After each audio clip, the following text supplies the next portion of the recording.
If you think about it, really, we're in ages, we're anywhere from about 44 to 62, and what's happened to us is we, the older of the boomers, actually hit 20 and 21 in the late 60s. And if you think about that, that's the old peace, love, butterflies. That is free love. And we're the first generation to actually hit that because of the pill, which is really interesting when you think about it, what power that has. I mean, the word, if you say to anyone, the pill, they know exactly what you're talking about. And it's not Viagra, although some people might think the pill is Viagra. No, it's that birth control pill that hit in the 60s. Wow, what an impact that had. Because now people didn't have to worry about getting pregnant. And that was long before HIV or AIDS, so there really weren't any fears. Well, it's really interesting when we think about how the body ages, how different we are as a generation, because you have to understand that it's only been in the last maybe 150 years that really love has entered into the equation when we look at marriages. Before that, it was more contractual, and you just did it because you were supposed to, and that's changed the face of things too. I mean, there's so many things that have happened in our generation that has really changed the way we look at our sexuality. We're the first generation whose parents started divorcing, and we understand medicine and biology, and so we can stay young longer. It's the business about the 40 is the new 30 and 60 is the new almost 40.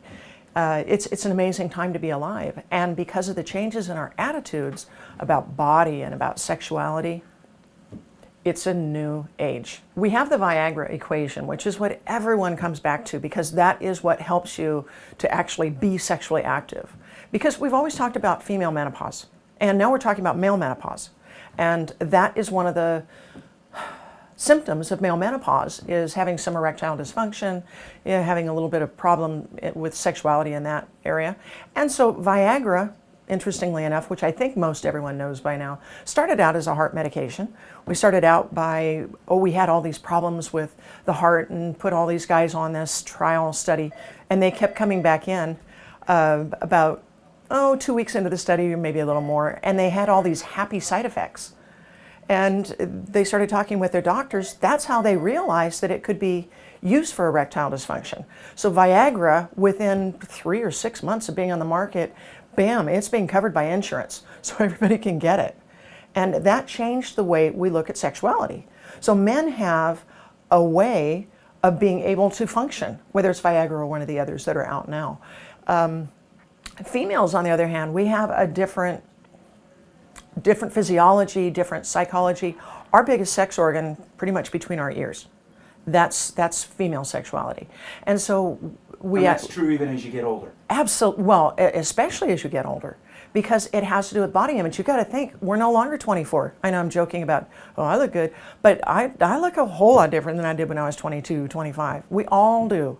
And that plays into it because we're so emotional. We're so strapped into what we think we look like, what other people think we look like. And that plays a really big role in our sexuality.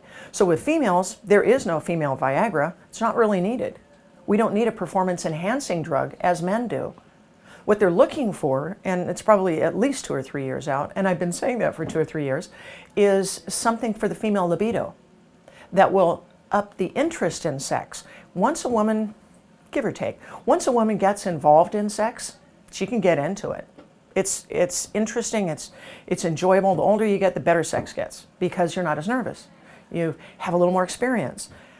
The problem is being interested and getting it going. And so that's what we're looking for in terms of females. Okay. I mean, we're sexually active. We're sexually active, not necessarily active, but we're sexual beings from the time we're born until we die. So us as baby boomers, what we're looking at is a way to look good and feel good about ourselves so that our sex lives are still good. And we're doing it. How are we doing that? We're doing it by staying physically fit, particularly smoking, nicotine, because it messes up with your circulation. And your circulation is what you need for sexual performance. Without circulation, there's no erection. And so that's part of the whole equation. Taking good care of yourself so you don't have diabetes. Diabetes, again, circulation messes you up. Taking care of yourself. Arthritis.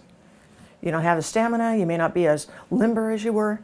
But those of us that are in the baby boomer age, we're really health conscious. The majority of baby boomers are really health conscious. They do interesting things like yoga and Pilates so that we're more limber maybe than our parents and grandparents were.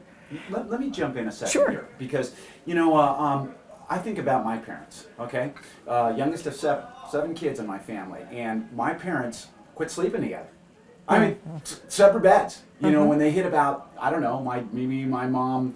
You know, I used to tell my dad, I should have leave that poor woman alone, for God's sakes. I mean, you knock her up at 42, and here, you know, she births a 12-pound baby. That's good. Yeah. So, but I mean, I kid, but they weren't getting it on. Yeah. You know, no doubt about it. Yeah. You know, and I think that's different now. Am I right? I think you are right. And the part of the difference is, well, there's so many factors that play into this. The fact that we don't have as many children as we used to, because we don't need them the way we used to. You don't need them to work on the farm. You don't need them to go into the family business, because we're computerized and we have, you know, so many ways to do our business other than lots of people. And so we're more technologically savvy. Along with not having more babies, we're actually admitting now that we enjoy sex. I mean, before Kinsey, before Masters and Johnson, this whole era, I talk with my students about it all the time. We've only been studying human sexuality for about 60 years. That's a really new area of study. And we're beginning to discover, see, before the boomers, I think a lot of the women wouldn't admit that they enjoyed having sex because it wasn't expected of women. Back in the early 1900s. It was taboo to even talk about it. Oh, wasn't so it? much so. Yeah, it was just awful. And if you did talk about it, then you were loose. You know, there was something wrong with you if you enjoyed sex. And our parents are very much, at least on the tail end of that. My folks have been gone for quite a while because I was one of the real late born. My parents were in their 40s when they had me. And so they're gone, but they were of that mentality. Although I think they enjoyed their sex life. I'm not saying they didn't. But a lot of our parents and grandparents, they had sex to have babies. And once they weren't having babies, okay, we don't need to do that anymore. But we of this generation, and I think a good part of it has to do seriously with the pill, because it showed us at an early age that we could enjoy having sex if we wanted to.